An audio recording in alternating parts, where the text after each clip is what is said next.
Hello students, welcome to global online. This is Ankita Sood. Paper 1 के final preparation के लिए quick revision series में आज हम unit number 9 people development and environment unit को कवर करने वाले हैं। ये एक ऐसे यूनिट है जिसमें से एज इट इज क्वेश्चंस आपको अपकमिंग एग्जाम में पूछे जा सकते हैं और उन्हीं सब चीज़ों का ध्यान रखते हुए जो इम्पोर्टेंट कॉन्सेप्ट्स है उनको आज की सीरीज में हम डिस्कस करने वाले हैं। पेपर 1 के फाइनल प्रिपरेशन के लिए एक क्विक रिवीजन सीरीज हम लेकर आए हैं जिसमें आपको unit wise most updated MCQs के साथ साथ रिपीटेड पीवाईक्यूज भी हम देंगे। हर क्वेश्चन के आंसर के साथ इजी एक्सप्लेनेशन भी दी जा रही है ताकि स्टूडेंट्स अगर अभी भी कॉन्सेप्ट्स क्लियर नहीं है तो वो आसानी से क्लियर हो जाए। सबसे खास बात इस कंटेंट की ये है कि आपको हिंदी इंग्लिश में ये सारे क्वेश्चन के साथ साथ हम शॉर्ट नोट्स भी प्रोवाइड करवाते हैं जिससे कि आपकी तैयारी और भी बेहतर तरीके से हो सकती है। तो ये नंबर आपको दे रही हूँ, इस पर आप आसानी से व्हाट्सएप के थ्रू कॉल या मैसेज करके हमसे कांटेक्ट कर सकते हो। सबसे पहले यहाँ पर हम देखते हैं कि सस्टेनेबल डेवलपमेंट गोल्स क्या होते हैं। ये एक ऐसा टॉपिक है पीपल डेवलपमेंट एंड एनवायरनमेंट का जो कि मोस्ट इंपॉर्टेंट है और हर साल पूछा जाता है। हिंदी मीडियम स्टूडेंट्स यहाँ पर देखिए, सस्टेनेबल डेवलपमेंट गोल्स को हिंदी में बोला जाता है सतत विकास के लक्ष्य। ठीक है, सतत विकास के लक्ष्य। अब देखो, एक प्रॉपर डेवलपमेंट जब सभी कंट्री की चाहते थे तो अथॉरिटीज ने क्या किया, कुछ गोल्स बना लिए, कुछ लक्ष्य बना लिए और फिर सब लोग उन लक्ष्य को अचीव करने की ओर लग गए। ठीक है, तो ये इसमें 17 लक्ष्य हैं, 17 गोल्स है जो कि आपको पता होने चाहिए। इसमें आपको सीक्वेंस याद होना चाहिए, बहुत ज्यादा इंपॉर्टेंट है। साथ ही एग्जाम में ये डायरेक्टली पूछा जाता है कि मान लीजिए सस्टेनेबल डेवलपमेंट गोल्स में 11 नंबर का गोल कौन सा है, 6 नंबर का गोल कौन सा है, तो ये चीजें आपको याद होनी चाहिए। एक स्टोरी की तरह बताऊंगी तो सबसे पहले देखो, चीजें शुरू होती हैं गरीबी से। तो सबसे पहला गोल ये था कि गरीबी को वो हटाएंगे। अब देखो, अगर पूरे देश में, देश की बात करते हैं, पूरे वर्ल्ड की बात करते हैं, यहाँ पर अगर कहीं पर भी गरीबी, पॉवर्टी नहीं रहेगी, इसका मतलब ये है कि सब लोग खाना खाएंगे तो शून्य भूखमरी, जीरो भूखमरी यहाँ पर हो जाएगी। सब लोग गरीब नहीं रहेंगे, सब लोग अच्छा कमाएंगे तो भूखमरी नहीं होगी। उसके बाद अगर किसी को कोई भूखा नहीं है तो उसकी हेल्थ अच्छी रहेगी, उसका स्वास्थ्य बहुत अच्छा रहेगा, जो कि गोल नंबर 3 में बताया गया है। उसके बाद गुणवत्तापूर्ण शिक्षा, यानी कि जिसकी अगर हेल्थ अच्छी है तो वो एक अच्छे से पढ़ाई कर सकते हैं, एक क्वालिटी एजुकेशन ले सकते हैं। अगर किसी के पास एक एजुकेशन बहुत क्वालिटी लेवल की है तो अगर एक अच्छा पढ़ा लिखा इंसान देश में होगा, सब लोग अच्छे पढ़े लिखे होंगे, तो वो जेंडर इक्वालिटी को मानेंगे, वो लैंगिक समानता की ओर ध्यान देंगे कि महिला पुरुष बराबर है, सबको बराबर का अधिकार होना चाहिए, कोई किसी से कम नहीं होता। ठीक है, इसके बाद अगर समान सबको मानकर चलते हैं तो अब इसके साथ साथ आपको स्वच्छ जल और सैनिटेशन यानी कि स्वच्छता की ओर भी ध्यान रखना है।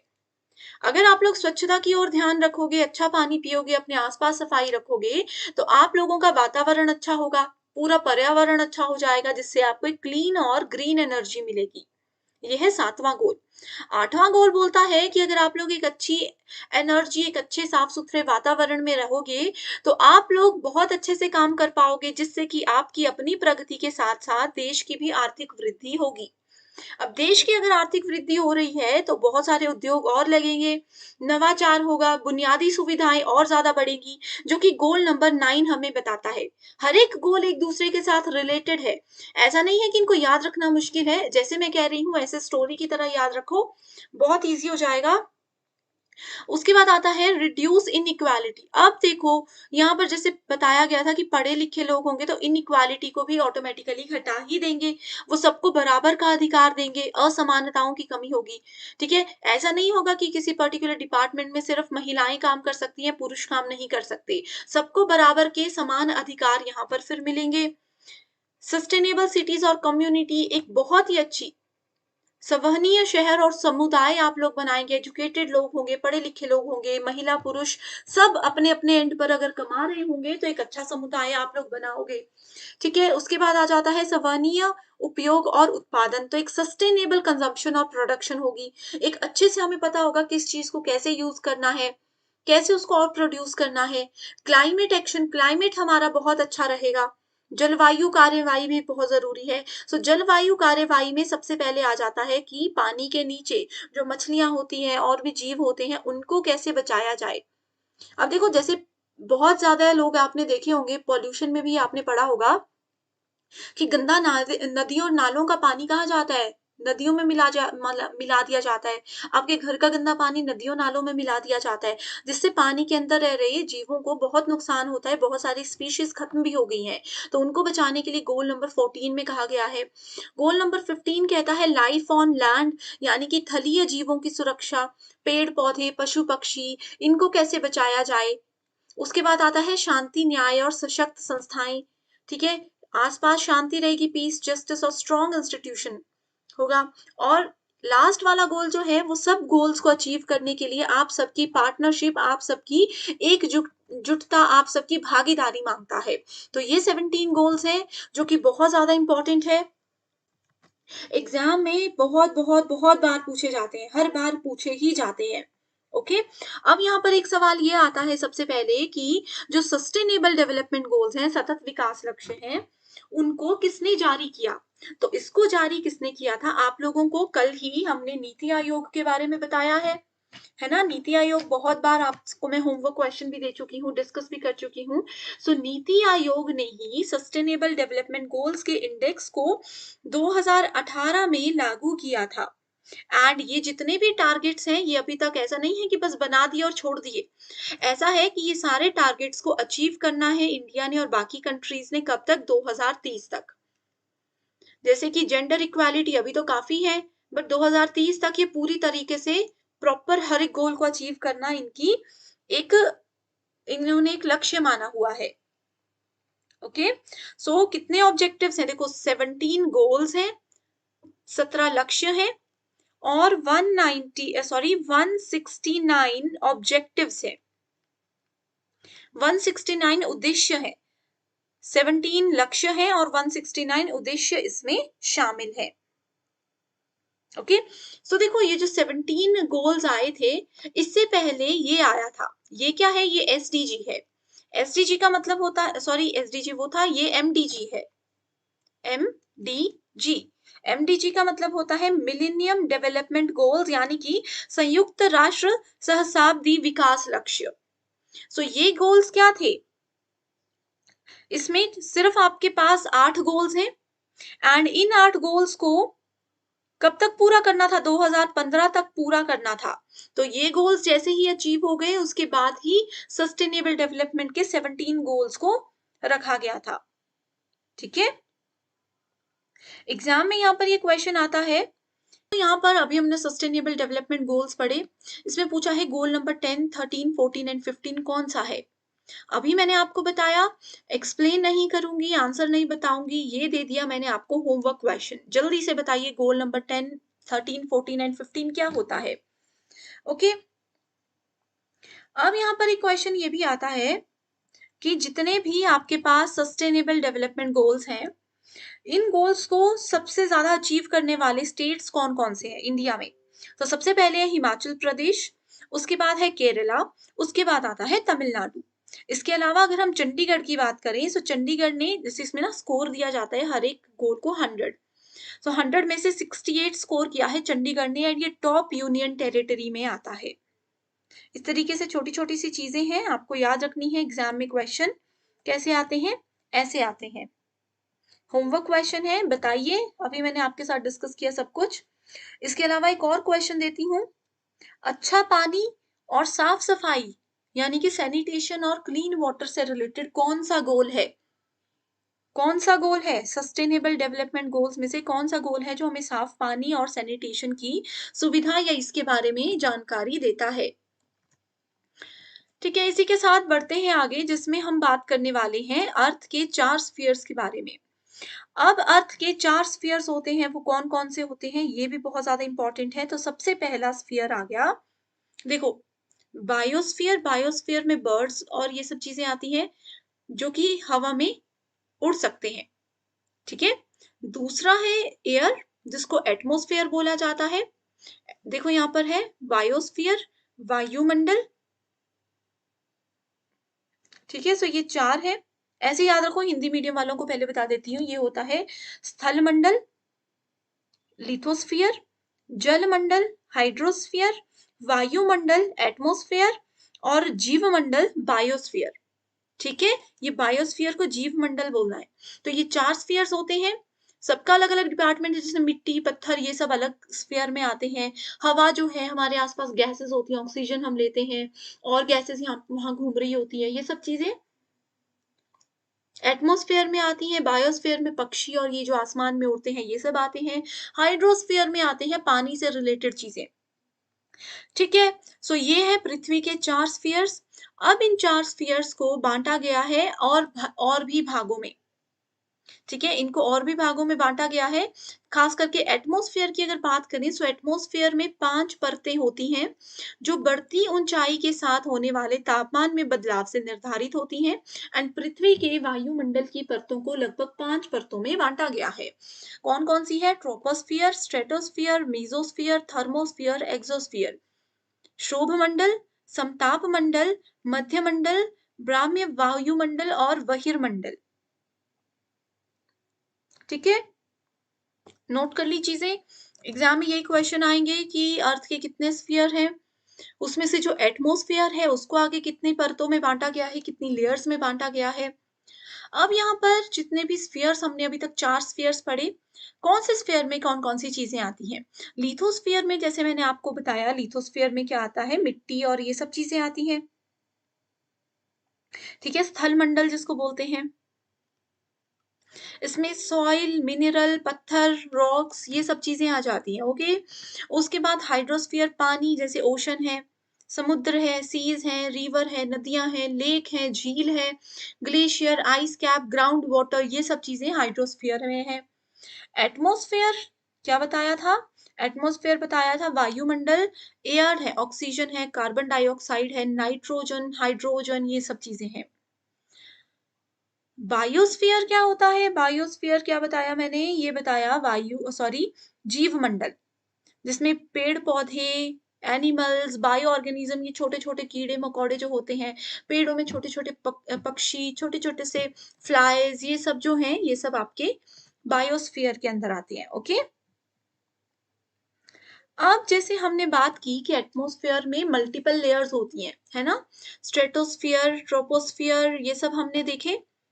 एटमॉस्फेयर में बहुत सारी लेयर्स होती है। अब देखो क्या होता है कि ये अगर हमारी पृथ्वी गोल है, पृथ्वी का जो ये आउटर बॉर्डर होता है ना, इसमें ये सारी मल्टीपल लेयर्स होती हैं। अब ये है हमारे पास सन, सूर्य। सूर्य की किरणें हमारी पृथ्वी पर पड़ती हैं, जिससे हमें हीट मिलती है। ये जो लेयर्स होती है ना, ये लेयर्स कहीं न कहीं अपना-अपना काम करती हैं और पृथ्वी पर सूर्य की हानिकारक किरणों को आने से रोकती हैं। कुछ किरणें तो हम तक पहुँचती हैं, जो हमारे लिए बेनिफिशियल है, जो इंसानों के लिए या फिर पशु-पक्षी, पेड़-पौधों के लिए हानिकारक हैं, उनको वो आने से रोकती है। ठीक है? जिसमें से एक है ओज़ोन लेयर। ओज़ोन परत अब डिप्लीट हो रही है, उसका क्षरण हो रहा है। क्षरण का मतलब होता है कि ये लेयर अभी समय के साथ-साथ क्या होती जा रही है, पतली होती जा रही है। अब देखो ओज़ोन लेयर क्या करती है, ओज़ोन लेयर ना एक बहुत इम्पोर्टेंट लेयर होती है, जो कि सूर्य की हानिकारक यूवी किरणों से हमें बचाती है। यूवी किरणों का मतलब होता है अल्ट्रा वायलेट रेडिएशंस। ये ह्यूमन स्किन के लिए, प्लांट्स के लिए बहुत हानिकारक होती है। इनको हम इंसानों तक पहुँचने से बचाती है। लेकिन क्योंकि अब देखो क्या हो रहा है, पॉल्यूशन बहुत ज़्यादा है, हम लोग अपने पर्यावरण का का ध्यान नहीं रख रहे हैं, प्लास्टिक यहाँ-वहाँ फेंक रहे हैं, गंदा पानी यहाँ-वहाँ फेंक रहे हैं और इन सब चीज़ों की वज़ह से पॉल्यूशन और ये सब चीज़ें ग्रीन हाउस गैसेज़ इन सब की वज़ह से ओज़ोन लेयर जो है वो समय के साथ-साथ पतली होती जा रही है, जिससे कि सूर्य की यूवी रेज़ हम तक पहुँच रही है। तो इसको अब देखो बहुत सारे गवर्नमेंट ऑफ इंडिया ने इनिशिएटिव्स लिए हैं जिससे कि हम ओज़ोन लेयर को बचाने की ओर कदम रखते हैं। जैसे कि इसमें एक पहला प्रोटोकॉल है, एक पहला रूल है वो है मॉन्ट्रियल प्रोटोकॉल। एग्ज़ाम में आप लोगों ने ज़रूर सुना होगा अभी तक अगर आप लोगों ने तैयारी जैसे कर ली है एग्ज़ाम की, मॉन्ट्रियल प्रोटोकॉल के बारे में ज़रूर सुना होगा। ये प्रोटोकॉल 16 सितंबर 1987 को क्या किया गया था? विश्व के कई देशों में शुरू किया गया था and Montreal protocol ozone layer से ही रिलेटेड है। ओज़ोन लेयर को बचाने के लिए इसको बनाया गया था।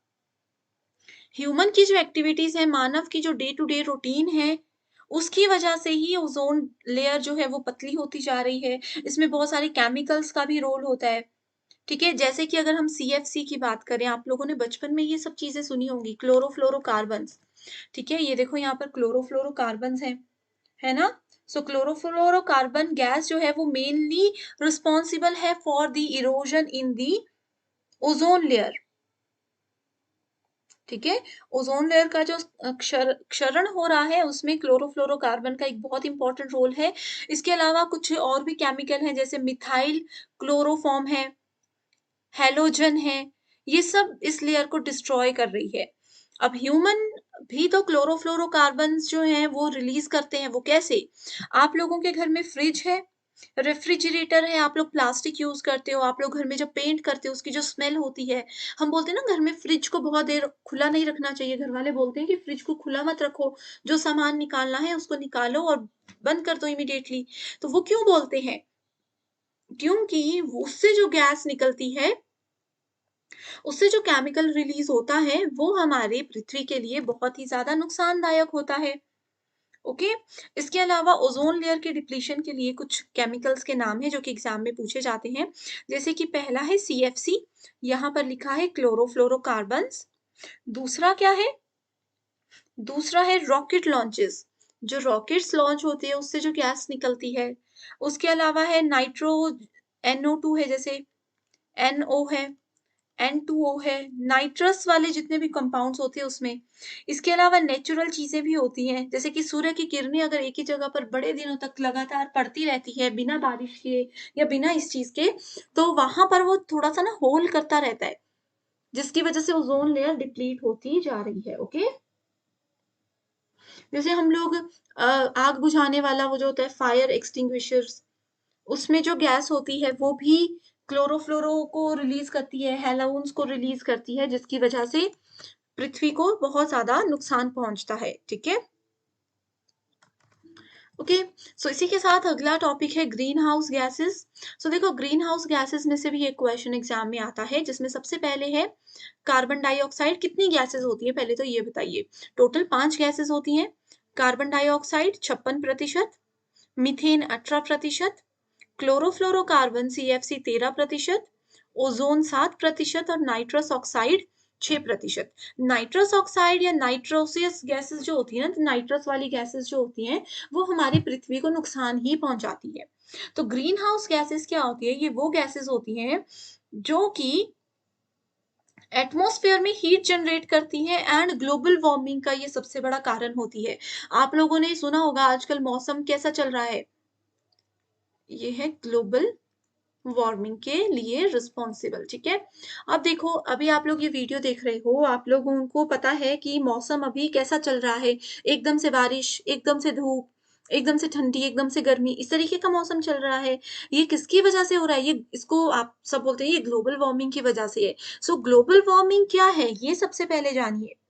ग्लोब जो है, हमारी पृथ्वी जो है वो गर्म हो रही है, किसकी वजह से? ये जो extra gases, green house gases हमारी पृथ्वी में एक्स्ट्रा लेवल पर बढ़ रही हैं, ये नुकसान पहुंचा रही हैं और ये रिस्पॉन्सिबल है ग्लोबल वार्मिंग के लिए, ठीक है? इसमें जैसे कि सरफेस ओजोन O3 की बात करें, ये एक सेकेंडरी ग्रीन हाउस गैस है जो कि पॉल्यूटेंट्स, जब बहुत सारे पॉल्यूशन, बहुत सारे प्रदूषक हमारे आसपास घूम रहे होते हैं ना, वो प्रदूषक जब हवा में मिलते हैं, सूर्य की किरण में मिलते हैं, तो वो इस गैस को रिलीज करते हैं, इस गैस को बनाते हैं और जो बहुत ज़्यादा नुकसान पहुँचाती है। तो इसीलिए कहा जाता है कि प्रदूषण को कम करो, हमारी पृथ्वी अपने आप सही सलामत बच जाएगी, ठीक है? सो ग्रीन हाउस गैसेस का नाम याद रख लिया, एग्जाम में ज़रूर क्वेश्चन आएगा, कंफ्यूज मत होइएगा, ठीक है? ग्लोबल वार्मिंग की बात हम कर रहे थे। Global warming refers to the increase in average temperature, ठीक है? जो हमारा टेम्परेचर है पृथ्वी का, ठीक है, उसका जो तापमान जो है पृथ्वी का वो बढ़ता जा रहा है समय के साथ साथ। अर्थ का जो आसपास का सरफेस है, हवा है, ओशन है, वो क्या कर रहे हैं? बहुत ज्यादा गर्मी सहन नहीं कर पा रहे हैं, जिसकी वजह से ग्लोबल वार्मिंग होती है। समुद्र में पानी इतना गर्म हो जाता है कि उसके अंदर की जो स्पीशीज हैं वो खत्म हो गई हैं, कितनी सारे मछलियों की प्रजाति हैं जो खत्म हो चुकी हैं, अब आपको देखने को ही नहीं मिलेगी। कितने सारे जंगल में ऐसे जीव हैं जो कि खत्म हो चुके हैं, अब जिनको बचाने के लिए बहुत सारी मोदी जी ने स्कीम्स लाई हुई हैं, ठीक है? अब ग्लोबल वार्मिंग का भी कुछ कारण है, जैसे कि वनों की कटाई हम कर रहे हैं। वनों की कटाई आपने बचपन में पढ़ा होगा, वनों की वजह से बारिश होती है ज़्यादा। वनों को हम काट रहे हैं तो बारिश कम हो रही है, गर्मी बढ़ रही है, तो ग्लोबल वार्मिंग के चांसेस बढ़ जाते हैं। हम लोग जो वाहन यूज़ कर रहे हैं, उससे जो धुआँ निकलता है, जो पेट्रोल, डीज़ल कार्स, देखो आपको पता होगा शायद डीज़ल कार्स अभी आना बंद हो चुकी हैं। क्यों? क्योंकि डीज़ल जब वो गाड़ियाँ चलती हैं तो उससे गंदी स्मेल निकलती है, जिसकी वजह से ग्लोबल वार्मिंग होती है। क्लोरोफ्लोरोकार्बन यहाँ पर है, इंडस्ट्रीज़ होती है, बड़ी-बड़ी फैक्ट्रीज़ होती हैं जहाँ से काला धुआँ या गंदा धुआँ निकलता है। एग्रीकल्चर, खेती-बाड़ी के लिए जो आप स्प्रे करते हो, कीटनाशक करते हो, उससे भी बहुत सारा नुकसान पहुँचता है हमारी पृथ्वी को, ठीक है? और ये सब चीज़ों की वजह से क्लाइमेट चेंज होता है। ये सब चीज़ें एक-दूसरे के साथ रिलेटेड है। ग्रीन हाउस गैसेज़ हैं, इसको थोड़ा-सा ऊपर-नीचे अगर हो जाए तो क्या हो जाता है, ये ग्लोबल वार्मिंग करने लग जाता है। ग्लोबल वार्मिंग के कारण ह्यूमन की एक्टिविटीज़ भी हैं, थोड़े-से नेचुरल गैसेज़ भी हैं, लेकिन वो इतनी ज़्यादा नहीं नुकसान पहुँचाती है। अब ग्लोबल वार्मिंग हो रही है तो डायरेक्टली उसका लिंक किसके साथ है? क्लाइमेट चेंज के साथ है। क्लाइमेट चेंज क्या करता है? वातावरण में एकदम से परिवर्तन हो रहा है जिससे कि नुकसान तो सबको है ही, है ना? तो ये चीज़ें हैं। इसके बाद बढ़ते हैं कि पॉल्यूशन क्या होते हैं? प्रदूषक आपको पता है कि क्या होते हैं? वायु में, भूमि में, जल में अलग-अलग प्रकार के प्रदूषक हमारे पास होते हैं। वाटर पॉल्यूशन है, एयर पॉल्यूशन है, सॉइल पॉल्यूशन है, नॉइज़ पॉल्यूशन होता है। तो ये जितने भी प्रकार के प्रदूषक हैं, ये कैसे होते हैं? अब मान लीजिए हमारे आस-पास का जो एटमॉस्फेयर है, जो हमारे आस-पास हवा घूम रही है, वो हवा में अगर कुछ गंदगी फैल जाए, कुछ केमिकल रिलीज़ होकर आ जाए, तो वो एयर पॉल्यूशन हो जाएगा। कुछ समय पहले आपने सुना होगा बहुत सारे लोग इस वजह से मर गए क्योंकि क्यों मरे थे? क्योंकि देखो किसी एक फैक्ट्री से गैस रिलीज़ हुई थी। मुझे क्लियर अभी याद नहीं आ रहा वो किस स्टेट की न्यूज़ थी। आपको किसी को अगर स्टूडेंट को याद है तो मुझे कमेंट करके बता दीजिए, मुझे भी एक बार याद हो जाएगा। उस पर्टिकुलर स्टेट में कोई फैक्ट्री थी, वहाँ से कोई गैस रिलीज़ हुई थी, जिसकी वजह से कितने सारे आस-पास की सिटीज़ के और कितने सारे लोग मर गए, एकदम से उनकी अचानक से मौत हो गई। तो वो एयर पॉल्यूशन होता है। पानी में पॉल्यूशन कैसे होता है? मान लीजिए पानी में अंदर कुछ केमिकल आ गया या कुछ भी हो गया जिसके वजह से लोग वो कई पानी पीते हैं, है ना? तो उसकी वजह से वाटर पॉल्यूशन हो जाता है। आप लोग अपने घरों का पानी या गंदी फैक्ट्री का पानी नदियों और नालों में मिला रहे हैं। आगे जाकर वो मछलियाँ हैं और भी जीव हैं पानी के अंदर रहने वाले, वो सब अगर उस पानी को पिएँगे तो उन सबको तो कितना नुकसान हो जाएगा। वो वाटर पॉल्यूशन है। लैंड पॉल्यूशन क्या होता है? अपने लैंड पे जो हम नुकसान पहुँचा रहे हैं। ठीक है स्टूडेंट्स, सो आई होप ये बिल्कुल क्लियर हो गई हैं आपको चीज़ें। ठीक है? ओके, सो इसी के साथ जैसे एयर पॉल्यूशन, गाड़ियों का धुआँ है, इलेक्ट्रिकल पावर प्लांट्स हैं, हीटिंग प्लांट्स हैं, ये सब चीज़ें आती है, ठीक है? एयर पॉल्यूशन में देखो एक क्वेश्चन यहाँ पर एग्ज़ाम में ये आता है कि जब एयर पॉल्यूशन होता है, वायु में, हवा में जब प्रदूषक फैल जाते हैं, तो सबसे ज़्यादा नुकसान पहुँचाने वाली गैसेज़ उसमें कौन-सी जनरेट होती हैं? वो है CO, कार्बन मोनोक्साइड, दूसरी है लेड, तीसरी है NO2, नाइट्रोजन डाइऑक्साइड, नेक्स्ट है PM यानी कि पार्टिकुलेट मैटर और SO2 यानी कि सल्फर डाइऑक्साइड। तो ये सारे एयर पॉल्यूशन है, स्मॉग है, ठीक है? वाटर पॉल्यूशन क्यों होता है? लैंडस्लाइड हो गया जैसे कि वोल्केनिक इरप्शन हो गया, ये सब की वजह से वाटर पॉल्यूशन होता है। उसके बाद सॉइल पॉल्यूशन का सबसे बड़ा कारण एग्रीकल्चर है। मिट्टी खराब कैसे होती है एग्रीकल्चर की वजह से? आप लोग जैसे कुछ खा रहे हो, स्नैक्स खा रहे हो, प्लास्टिक वाटर बॉटल्स को यूज़ कर रहे हो, वो बॉटल को आप फेंक दोगे 10-15 साल के बाद भी वहाँ पर देखोगे तो वो बॉटल आपको वैसी की वैसी ही मिलेगी। वो गलती ही नहीं है लेकिन वो ज़मीन जिस जगह के आस-पास होती है उस पूरी ज़मीन को बंजर ज़रूर कर देती है। तो एग्रीकल्चर में और क्या होता है, अब जैसे आप लोग देखो मिट्टी को उपजाऊ बनाने के लिए या फिर कई बार कुछ ऐसे कीटनाशक मार देते हो ज़मीन पर, जिसकी वजह से आपकी मिट्टी में मिट्टी बिल्कुल भी उपजाऊ नहीं रहती, तो वो भी एक सॉइल पॉल्यूशन होता है। इंडस्ट्रियल एक्टिविटीज अगर बहुत ज्यादा होती है तो वो भी सॉइल पॉल्यूशन करती है। मृदा का प्रदूषण, ठीक है, मृदा जमीन जो होती है, सॉइल जो होती है, उसको मृदा प्रदूषण कहते हैं। नॉइज पॉल्यूशन क्या होता है?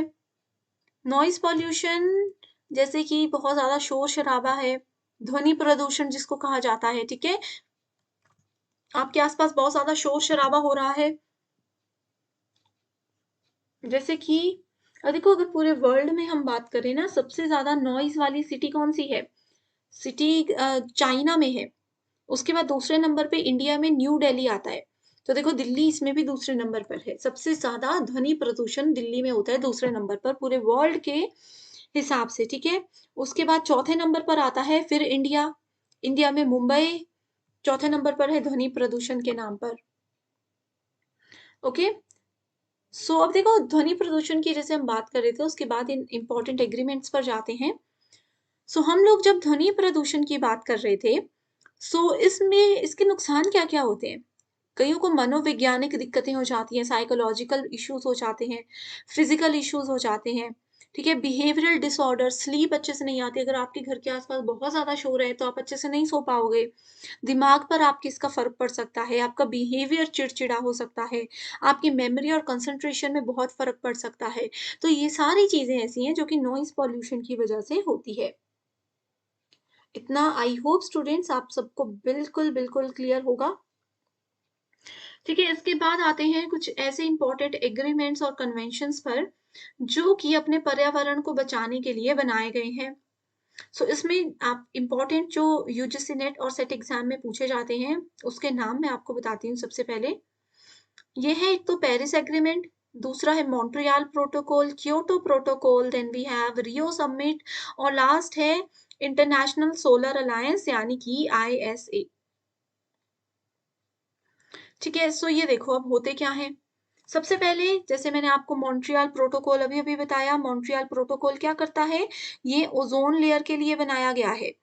ओजोन लेयर को बचाने के लिए ये बनाया गया है, जो वो पतली होती जा रही है, जिसकी वजह से ह्यूमन हेल्थ पे नुकसान पहुंचता जा रहा है, उसको बचाने के लिए बनाया गया है। सो मॉन्ट्रियल प्रोटोकॉल आपका, जो हमने अभी सस्टेनेबल डेवलपमेंट गोल्स पढ़ा, उन गोल्स को अचीव करने के लिए मॉन्ट्रियल प्रोटोकॉल भी अपना साथ दे रहा है।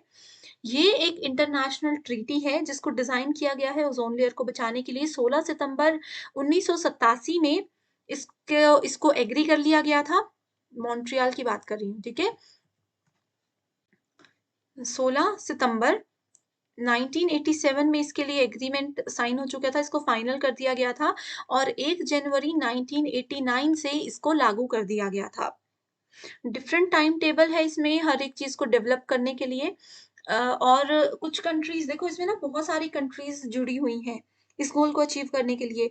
सो कुछ कंट्रीज ऐसी हैं जो कि डेवलप हो चुकी हैं, पूरी तरह से बन चुकी हैं, एक अच्छी स्थिति में है, और दूसरी हैं डेवलपिंग कंट्रीज जो कि अभी बन रही हैं, प्रगति की ओर बढ़ रही हैं। सो सभी के लिए अपने अपने टारगेट्स का यहाँ पर लेवल दिया गया है, एक एक फाइनल किया गया है कि कौन सी कंट्री कितने समय में कितना टारगेट पूरा करेगी।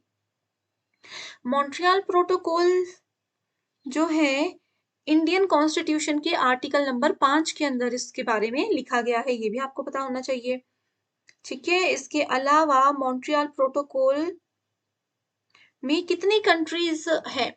मैंने आपको बताया ना, ये सिर्फ इंडिया के लिए कन्वेंशंस और ये नहीं बनाए गए हैं, इसमें वर्ल्ड की बहुत सारी कंट्रीज हैं। सो मॉन्ट्रियल प्रोटोकॉल के लिए टोटल 197 कंट्रीज की भागीदारी है।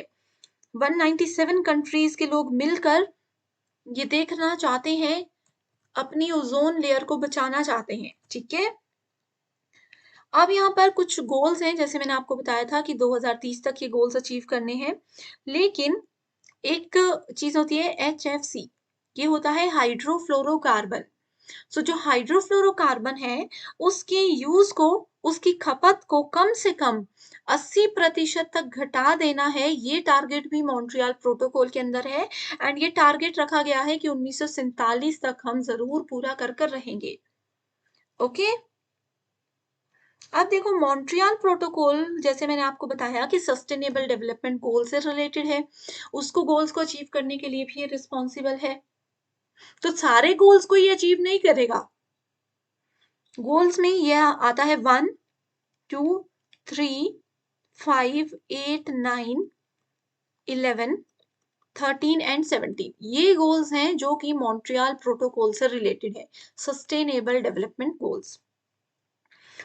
ठीक है, इतनी चीजें आई होप स्टूडेंट्स बिल्कुल क्लियर हैं आप सभी के लिए। अब इसके बाद बढ़ते हैं पेरिस एग्रीमेंट पर। सो पेरिस एग्रीमेंट किस चीज से रिलेटेड है? ये है क्लाइमेट चेंज से रिलेटेड। क्लाइमेट चेंज से रिलेटेड जो पर्यावरण में बदलाव हो रहे हैं जिससे कि नुकसान पहुंच रहा है बहुत ज्यादा, उन चीजों को कैसे कंट्रोल किया जाए, कैसे मैनेज किया जाए, ये सब चीजें हमें पेरिस एग्रीमेंट बताता है। पेरिस एग्रीमेंट को कॉप 21 भी बोला जाता है। कॉप के बारे में हम आगे पढ़ेंगे, फिलहाल मैं बता देती हूँ कि कॉप की फुल फॉर्म होती है, क्या फुल फॉर्म होती है कॉप की? चलो ऐसे करते हैं, बाद में जो डिस्कस करेंगे ही। एक और होमवर्क क्वेश्चन दे दिया कि बताइए कॉप जो है, कॉप 21, इसकी फुल फॉर्म क्या है? सीओपी की फुल फॉर्म क्या है? पेरिस एग्रीमेंट क्लाइमेट चेंज से रिलेटेड है, इतना आपको पता चल गया। और ये क्या करता है? पेरिस एग्रीमेंट क्या करता है? क्लाइमेट में जो बदलाव हो रहे हैं उनको कैसे हम कंट्रोल करें, कैसे अपने पर्यावरण को बचाने के लिए डिसीजन लें, ये सब चीजें इसके अंदर आती हैं। इसको 2015 में अडॉप्ट कर दिया गया था, अपना दिया गया था। क्लाइमेट चेंज में कुछ चीजें आती हैं जैसे कि climate change mitigation, Hindi medium वालों को भी बताती हूँ। क्लाइमेट चेंज मिटिगेशन, अडेप्टेशन और फाइनेंस, ये तीनों चीजों के लिए पेरिस एग्रीमेंट रिस्पॉन्सिबल है। यानी कि जलवायु परिवर्तन में शमन, अनुकूलन और वित्त, इन 3 चीजों के लिए पेरिस एग्रीमेंट कॉप 21 रिस्पॉन्सिबल है। ओके इसके बाद फिर नेक्स्ट आ जाता है क्योटो प्रोटोकॉल। सो ये भी एक बहुत इंपॉर्टेंट प्रोटोकॉल है। ये किस चीज से रिलेटेड है? Kyoto protocol is related to green house gases.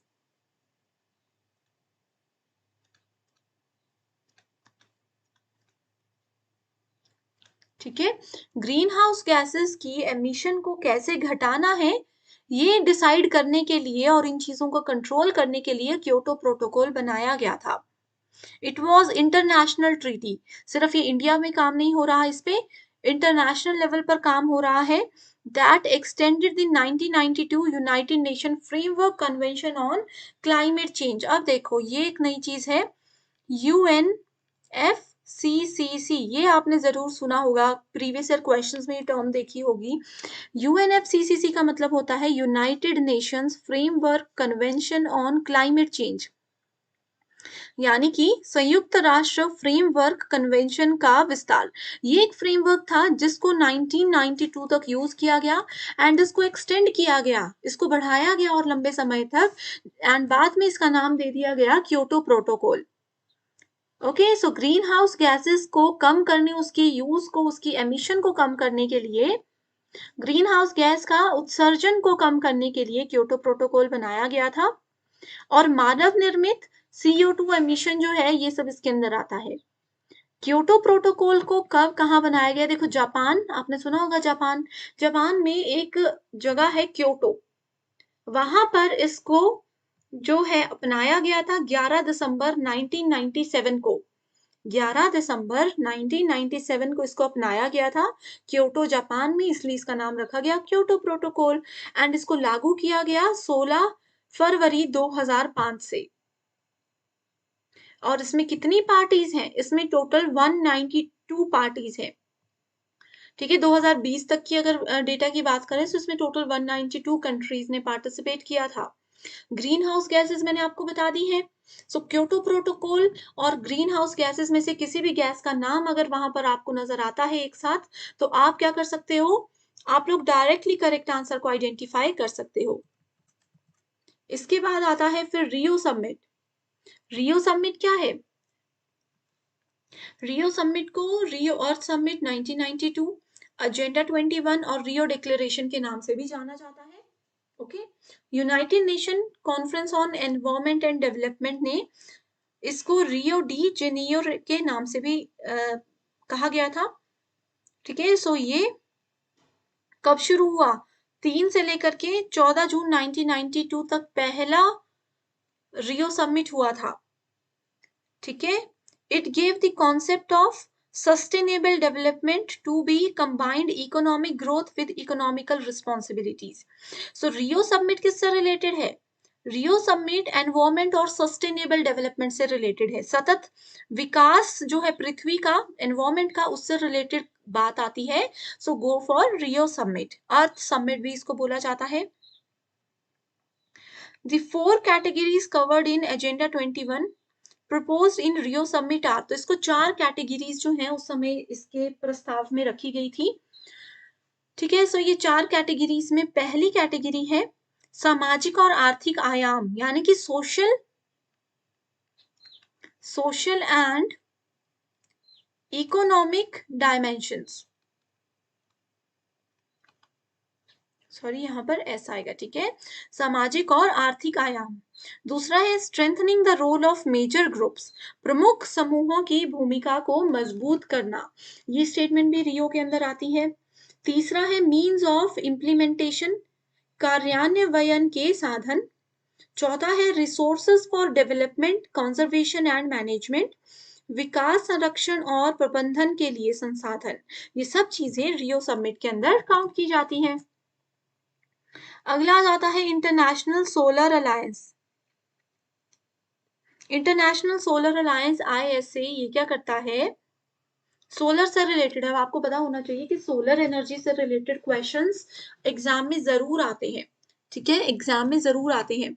सो अभी देखो, एक क्वेश्चन आपको पता होगा शायद, अगर आप लोगों ने जो 26 जनवरी को परेड होती है ना, टीवी में आती है, अगर आप लोगों ने वो सुनी होगी तो आपको पता होगा कि इंडिया का वो कौन सा ऐसा स्टेट है जो कि पूरे तरीके से सोलर पावर को यूज करने वाला पहला स्टेट बना है। इंडिया का कौन सा स्टेट है पता है आप लोगों को? नहीं पता तो भी मुझे कमेंट करिए कि नहीं पता है, ताकि मैं उस पर भी एक वीडियो लेकर आऊं। एग्जाम में जरूर क्वेश्चन आएगा, बिल्कुल लेटेस्ट डेटा है वो। आपको पता होगा ना कि करंट अफेयर भी एग्जाम में आते हैं। ठीक है, so international solar alliance is an action-oriented, member-driven, collaborative platform for increased development of solar energy technology. इस अलायंस के अंदर क्या हुआ? इस गठबंधन के अंदर ये डिसाइड किया गया कि सूर्य की किरणें हमें मुफ्त में मिल रही हैं, जो कि एक बहुत पावरफुल चीज है, तो क्यों ना हम इसको यूज करके ऐसा प्लेटफॉर्म बनाए कि हर चीज सोलर एनर्जी के साथ ही चलाई जा सकती है। अब आपने जैसे देखा होगा, गवर्नमेंट ऑफ इंडिया ने सोलर लाइट्स हर घर में बांटी हैं। ठीक है, कुछ फ्री हैं, कुछ पैसे देकर हैं, बट बहुत कम उसके लिए पे करना होता है। तो उसके पीछे का कारण क्या है? उसके पीछे का यही कारण है कि वो बताना चाहते हैं कि सोलर एनर्जी पावरफुल एनर्जी है। इलेक्ट्रिसिटी आप इस तरीके से बचाइए सोलर प्रोडक्ट्स को यूज करके। सोलर वॉच आ चुकी हैं, आपके घर की छत पर सोलर पैनल लग सकते हैं, जहां से आपको गीजर और ये सब चीजें यूज नहीं करनी पड़ेंगी। सोलर से ही, सोलर एनर्जी से ही आप क्या करोगे? गर्म पानी आपके नलकों में से आएगा। आपके घर की जितनी भी इलेक्ट्रिसिटी है वो सारी सोलर पैनल के थ्रू आप यूज कर सकते हो। तो ये कॉस्ट इफेक्टिव है, इससे आप लोगों का भी फायदा है, क्योंकि आप सबके भी पैसे बच रहे हैं, इलेक्ट्रिसिटी बिल नहीं आएगा। और दूसरी चीज है, हम इलेक्ट्रिसिटी जनरेट जो करते हैं उससे कितना नुकसान हमारे पर्यावरण को भी होता है, तो उससे भी उसको बचा सकते हैं हम। पर्यावरण को भी बचाएंगे, अपनी पॉकेट फ्रेंडली चीज भी ये हो जाएगी। ठीक है, सो इसमें इंडिया और फ्रांस जो है सबसे पहले इन्होंने इनिशिएटिव ये उठाया था। और इसका विजन है, विजन का क्या मतलब होता है? विजन का मतलब होता है इसकी जो दृष्टि हम बोल सकते हैं। ठीक है, let us together make the sun brighter, let us together make the sun brighter. ठीक है, सो ये इसका टैग लाइन है, आपको याद रखना है। अगर एग्जाम में आता है कि let us make the sun together make the sun brighter, किसका टैग लाइन है, तो आपको पता होना चाहिए इंटरनेशनल सोलर अलायंस का ये टैग लाइन है। ठीक है, इसके अलावा इन्होंने ये एक मिशन रखा है, एक मिशन बनाया है कि कोई भी घर, कोई भी विलेज दूर नहीं है, हर जगह पर हम ये लाइट हर घर में पहुंचा सकते हैं, ये गवर्नमेंट का एक मिशन है इसको लेकर, ठीक है। और इसमें टोटल कितनी कंट्रीज हैं? 106 कंट्रीज हैं जिन्होंने आईएसए के फ्रेमवर्क एग्रीमेंट को साइन किया है, ठीक है।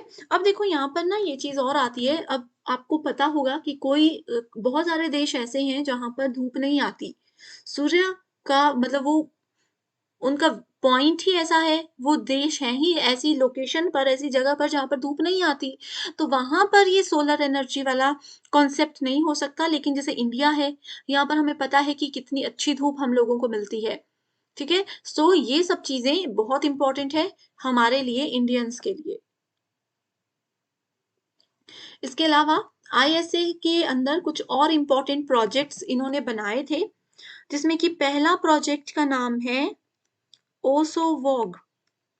ओसोवॉग का मतलब है वन सन, वन वर्ल्ड, वन ग्रिड। ये SUN वाला सन है, ठीक है। वन सन, वन वर्ल्ड, वन ग्रिड। एक ही हमारे पास सूर्य है, एक ही हमारे पास विश्व है, और एक ही तरीके से हम इसका बेनिफिट उठाएंगे। वन ग्रिड में एक ही चीज बनाकर इसको रखेंगे। दूसरा है इसको बोलते हैं I*C। I*C मतलब international solar alliance, solar technology and application resource centre, ठीक है। सौर प्रौद्योगिकी और अनुप्रयोग संसाधन केंद्र। तीसरा इनिशिएटिव जो है वो है ITEC, आईटेक। ये क्या है? Indian technical and economic cooperation scheme, भारतीय तकनीकी और आर्थिक सहयोग योजना। तो ये 3 योजनाएं हैं जो कि आईएसए के अंदर आती हैं। इसके अलावा आपको ये भी पता होना चाहिए कि जैसे मैंने आपको बताया ना, गवर्नमेंट ने सोलर एनर्जी से रिलेटेड बहुत सारे मिशन तैयार किए हैं। सो उसमें कुछ मिशन ऐसे हैं जिसमें पहला है NSM, नेशनल सोलर मिशन, राष्ट्रीय सौर मिशन जिसका नाम है। दूसरा है INDC टारगेट, ओके। इसका ऐसा था कि सोलर पावर प्लांट्स लगाने हैं 2022 तक, तो ये टारगेट काफी हद तक अभी अचीव हो चुका है। तीसरा है solar park scheme, solar park scheme, okay. देखो स्टूडेंट्स, ये अभी सिर्फ मैं नाम बता रही हूँ क्योंकि इस वीडियो में हमें कंप्लीट इस यूनिट को कवर करना है। अगर आप चाहते हो कि सोलर एनर्जी और इससे रिलेटेड जितनी भी स्कीम्स हैं जो अपकमिंग एग्जाम में आ सकती हैं, वो उस पर सेपरेट वीडियो अगर आपको चाहिए तो भी मुझे बता दीजिए, ठीक है। उसके बाद आती है canal bank and canal top scheme.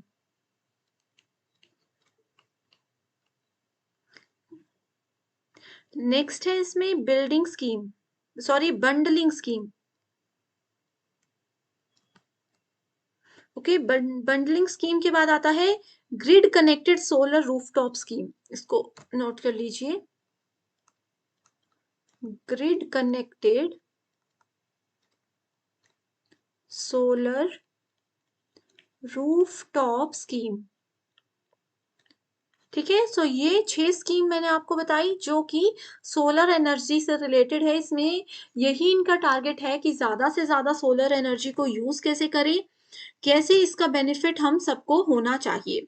इसके अलावा ग्लोबल वार्मिंग हम डिस्कस कर चुके हैं। बात आती है कॉप की, होमवर्क दिया था। कॉप का मतलब है कॉन्फ्रेंस ऑफ पार्टीज। पार्टीज में का यहाँ पर मतलब है बहुत सारी कंट्रीज ने मिलकर अपने एनवायरमेंट, अपने पर्यावरण को बचाने के लिए कुछ मीटिंग्स रखी हैं जो कि हर साल होती है। एंड हर एक मीटिंग का कुछ टारगेट होता है। हर साल एक नई कंट्री उस मीटिंग को होस्ट करती है, कॉप को होस्ट करती है, ठीक है। To review the national communication and emission inventory submitted by parties, the expansion of greenhouse gases emission, financing energy transition in poorest countries, reduction of methane emission, organization of carbon market, ये सारी चीजें इसमें control की जाएंगी, ठीक है।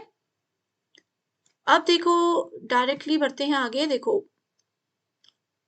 COP28 होना है अभी, ठीक है। आपको पता होना चाहिए। देखो ये COP26 2021 में हुआ था, ग्लासगो नाम की जगह में हुआ था। COP27 नवंबर 2022 में हुआ था, इजिप्ट में हुआ था। उसके बाद COP28 होने वाला है दुबई में, ये आपको पता होने चाहिए। जैसे मैंने आपको COP21 बताया था ना, पेरिस एग्रीमेंट।